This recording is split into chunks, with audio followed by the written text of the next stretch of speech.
Welcome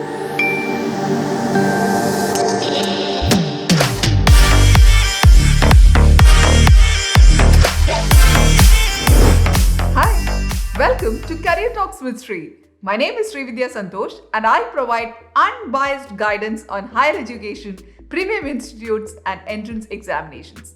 You're watching Career Guidance Q&A Part 4.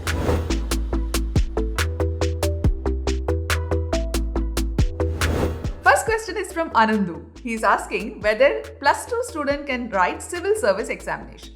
Anandu, to become eligible for writing civil service examination, you should first clear your bachelor's degree. So after plus 2, you have to complete a bachelor's degree in any subject. It can be BA History, Sociology, Philosophy, English, or even MBBS or BTech. But you have to complete your bachelor degree program to become eligible. If you are a plus 1 or a plus 2 student right now, what you can do is you can start your preparations on general knowledge and current affairs, because these two things are gonna play a crucial role when it comes to civil service examinations. So start reading newspapers, start reading magazines, editorials. These things will help you and finish any degree of your choice and then write the civil service examination.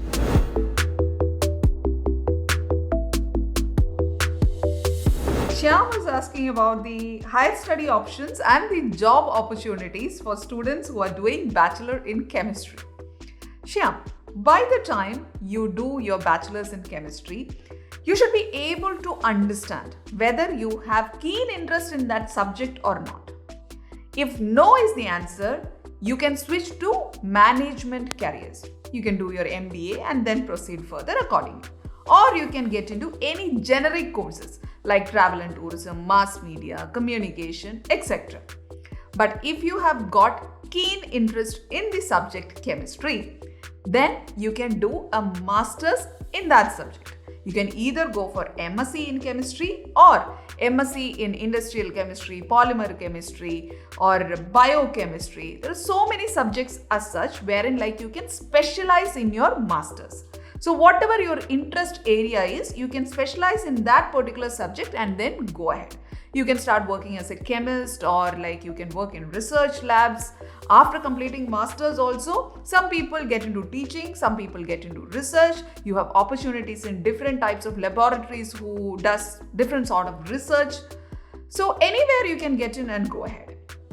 And also, directly after completing your BSc Chemistry, you can write certain government examinations. So you can look for examinations. So when it comes to government examinations also, there are two types of examinations.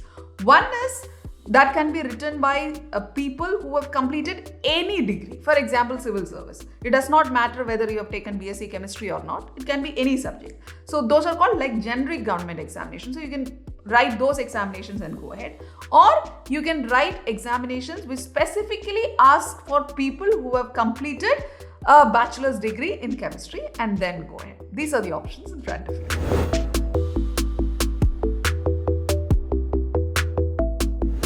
Ibrahim is asking about BUMS. BUMS is Bachelor of Unani Medicine and Surgery. Same like MBBS, this is also a 5.5 year course wherein you can get admission through NEET examination. The system of medicine is entirely different when it comes to Unani. For allopathy, it is allopathic system of medicine. Unani, the system is different. Siddha is different. Ayurveda is different. So if you like this system of medicine, you can go ahead for BUMS course. Same like MBBS, you will also be studying anatomy, pathology, physiology, toxicology, surgery, everything as such.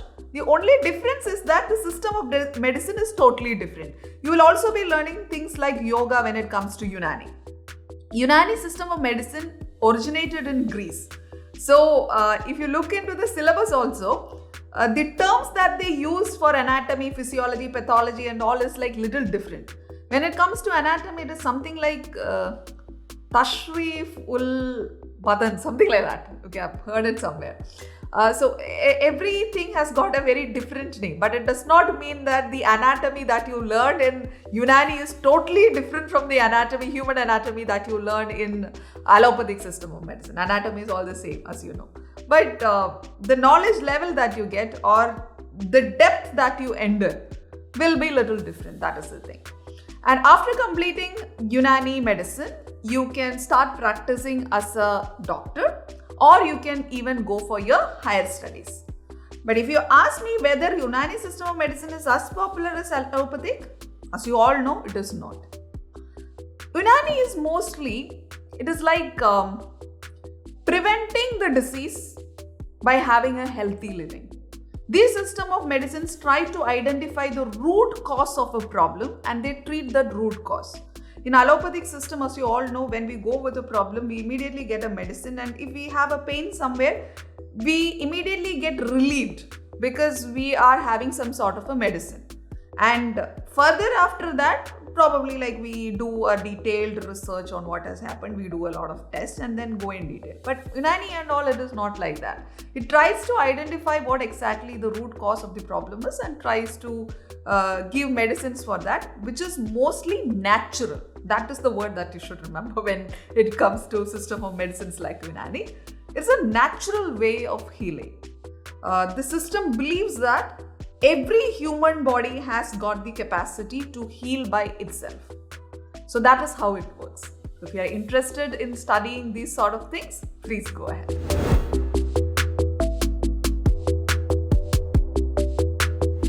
Hiba is asking about BCom in computer application, BCom with taxation, BCom with finance, etc. She's asking what are the difference between all these things. As I have mentioned in one of my earlier videos, some of the bachelor degree programs as of now has got a lot of specializations. Earlier, only while doing post-graduation programs, we had specializations. But now, even for bachelors, we have specializations. One such thing is BCom. Earlier, it was just BCom. But now we have BCom with taxation, BCom with computer application. That is where kids get a lot confused.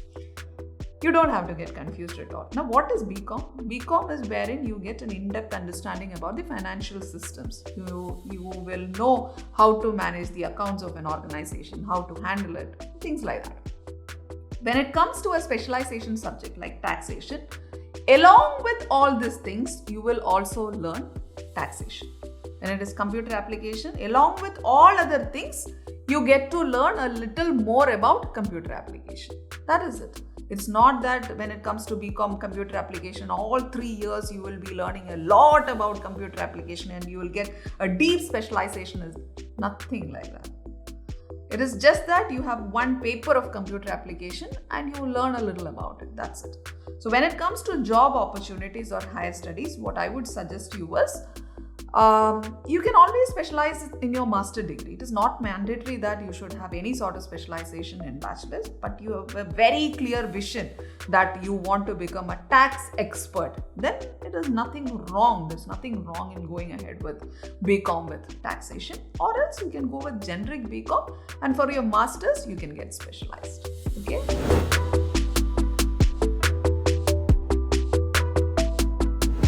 Badra is asking about MSc in Agricultural Statistics. I would say this is a comparatively recently popular course. There are not much of universities that provide this program. Only very few universities provides this.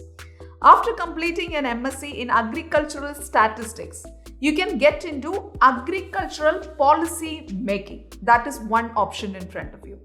Another thing is, there are different departments which work for calculating the agricultural and national income. So you have opportunities in such departments. And also, anything which is related to agricultural development. It can be farms, it can be government departments. So places like this will also require people who has completed MSc in Agricultural Statistics. These are the options in front of you.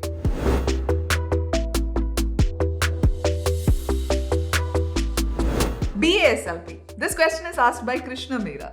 BASLP is Bachelor's in Audiology and Speech Language Pathology. This is a 4-year program, which is like a 3-year course and 1 year of internship. Some colleges provide it as a 3.5-year program. It totally depends on the university that you are picking. Anyhow, after completing this program, you can work as an audiologist or a speech language pathologist. Don't think only clinics are the places wherein you can work. Even corporate companies are an opportunity for you. Because there are some companies, for example, like mining industry, wherein once in every 3 months or 6 months, an audiologist should check every employee because they are working in such sort of industries. Their occupation is related to that. So they will require an audiologist on board. These are your opportunities in corporate companies. So think widely. It can be clinics. You can even open your own, even at house, you can start your practice as an audiologist or speech language pathologist. It's all about like treating, identifying and preventing the disorders which are related to speech and hearing. If you're interested in getting onto something like this, your option is BASLP. Once you complete this, you even have a master degree program which is called MASLP.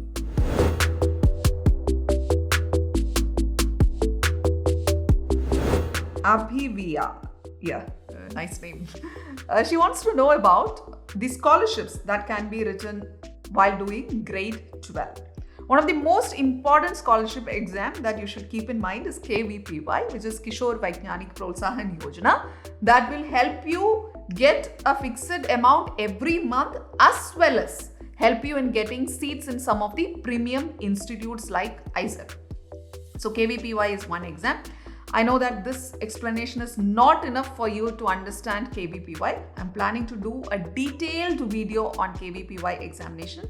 So there I'll explain everything in detail, okay? And apart from that, I want each one of you to search for scholarships.gov.in. That is a website where you can find the central schemes, state schemes, as well as the UGC and AICTE schemes.